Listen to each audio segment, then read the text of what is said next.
Thank you, Amy. Ladies and gentlemen, it's indeed a pleasure to be back on solid ground here in Ohio. I've crisscrossed the country and actually visited many places on the globe over the past several years. Not only looking at the struggle between the organized power of the state and the liberty of individuals, but taking a look at healthcare delivery systems across the globe. Our system, without question, is not perfect, but it is still the finest system in all of the world. We, in fact, have it within our collective genius the ability to fix those problems that need to be solved, giving Americans a wider range of options in which they can shop, making sure that individuals and their doctors remain in control of the healthcare systems, not some distant bureaucrats in Washington, D.C. I tell people all the time that I come to this as a conservative, and I get my conservatism naturally. My dad was so conservative that he prohibited premarital sex because he thought it might lead to slow dancing.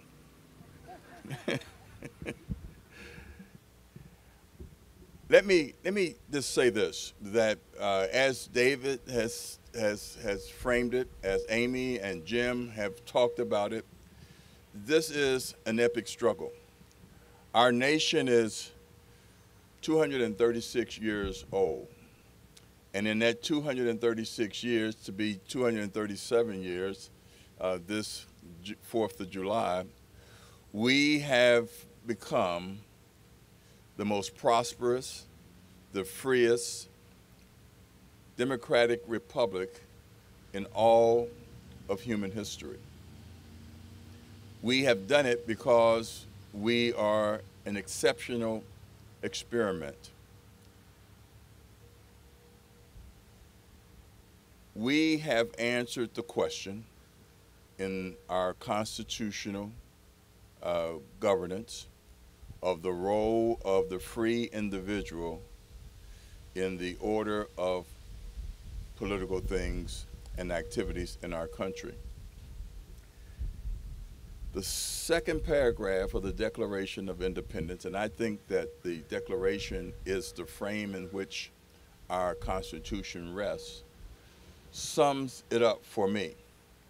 It says that there are certain self-evident truths, and that among these truths, that we are all created equal, and that we're endowed by our Creator with certain unalienable rights, which means that there's not a government on the face of the earth that can give us our human rights. They are not grants from any government, they are gifts from God. And there's a particular order, hierarchy of these rights: life, liberty, and the pursuit of happiness. Now, it's pretty difficult to pursue happiness if you're not free, and it's pretty difficult to be free if you're dead. So life, liberty, and the pursuit of happiness, the first obligation of government is to protect innocent human life. The second is to make sure that individuals of free conscience are able to operate optimally as free agents within their own political environment and make choices about how they perceive and pursue happiness. A week before his election, then Senator Barack Obama declared to the world, but most notably to Americans, that we were a week away from fundamentally transforming America. Fundamentally transforming America. Now, there are some issues that can be fixed, but I didn't know that we had ordered a fundamental transformation of our governance structure, in which the individual is primary, not the state. You see, as it's been described to us, the President's health initiative is not just about health care delivery and dollars and cents. It is about fundamentally changing the role of the individual and families in our society. And so, from the Atlantic to the Pacific, there is a fault line. And on one side of that fault line are the advocates of big government, and on the other side are those of us who love liberty. It is an epic struggle. It is as fundamental a struggle as the Civil War. It will require the sort of dedication and engagement that World War I and World War II summoned from Americans. It is a fundamental time in our history. And the issue will be not just settled by the Supreme Court, but it will be settled by you and me and other Americans in elections that will take place all across this country this coming November. And so regardless of where the court nets out tomorrow, or if something that I heard coming out of Washington yesterday, and that is that they're going to punt until the end of the year and after the election. If that happens, no matter when it happens, it's going to be you and me and other Americans that will determine the course that we choose. As David indicated, we have runaway spending, and we have a tremendous debt. And our debt is it is perhaps the most fundamental challenge in my lifetime. It is approaching $16 trillion. It is a three-dimensional threat. It is a moral threat in that we are witnessing intergenerational theft. We, through this runaway spending of government at every level, are stealing from our children and our grandchildren. It is a national security threat. 47% of our debt is held by foreign interests, most notably China. And it is an economic threat in that we are seeing anemic growth, high unemployment, and dashed expectations and opportunities. The issue is, how does Obamacare or the president's initiative fit into this struggle? All you have to do is to watch where it shifts decision-making from me and you to bureaucrats, where it shifts decision-making about the services that we can pursue, the doctors that we can choose, and the quality of life we can hope for. So, ladies and gentlemen, this is an opportunity as well as a threat. An opportunity for us to rededicate and redouble our efforts to make a statement through the ballot box. We, in fact, have to get us back on the track where our leaders recognize what has made us the freest, most prosperous nation in all of human history. It is that we have seen the individual as primary and God as central. Our our whole approach has been that families and free individuals doing things individually and collectively have advanced human progress.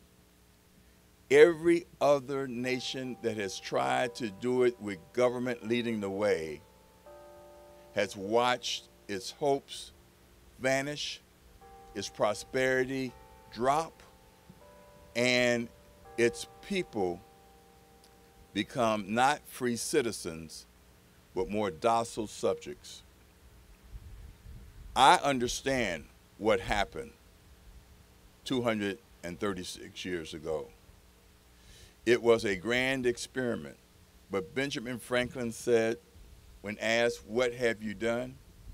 he said, "We have created a free republic if we can keep it," which suggested that he knew how fragile it was and that we could be one generation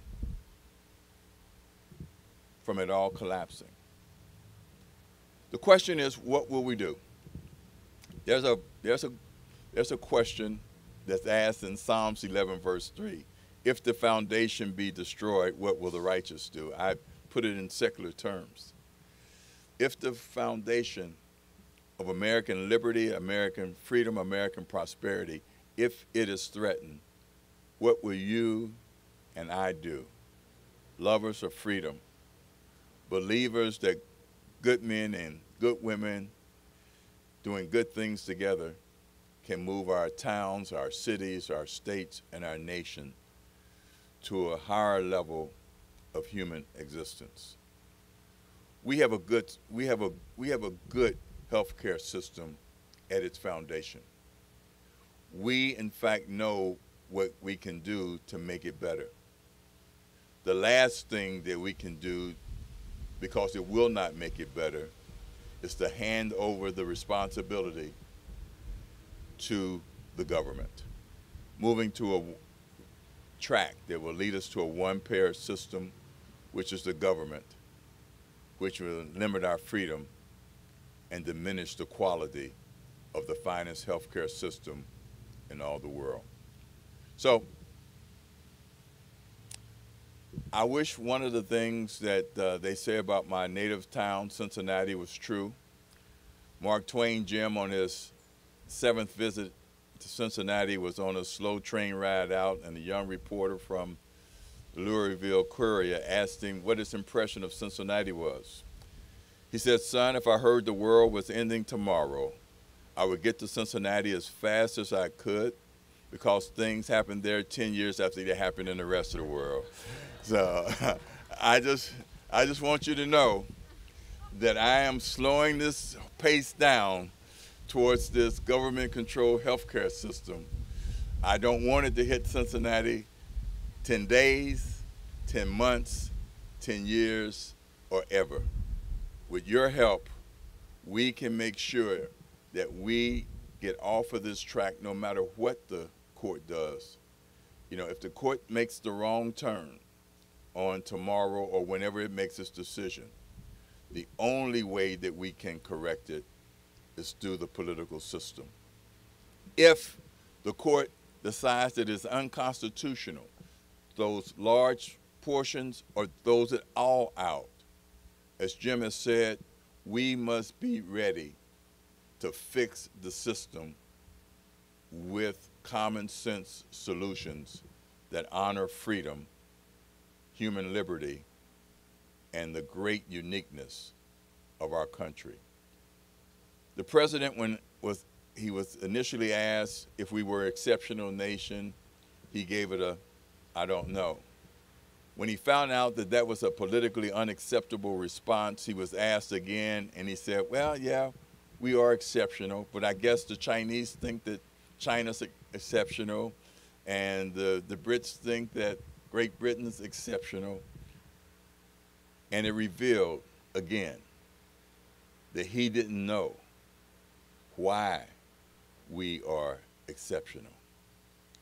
We are exceptional because the framers of our Constitution and the founders of our nation understood that a government that is big enough to give you everything that you want is also big enough to take everything that you have. And so they put limits on the reach and the scope of government. And they made their bet on a God-fearing people who were free to drive prosperity and to do the right thing. I have that kind of faith in me and you and our fellow Americans. And I think that we can go and close out America's third century as the most prosperous, the most free nation on the face of the earth and home of the best healthcare system on the face of the earth. God bless you.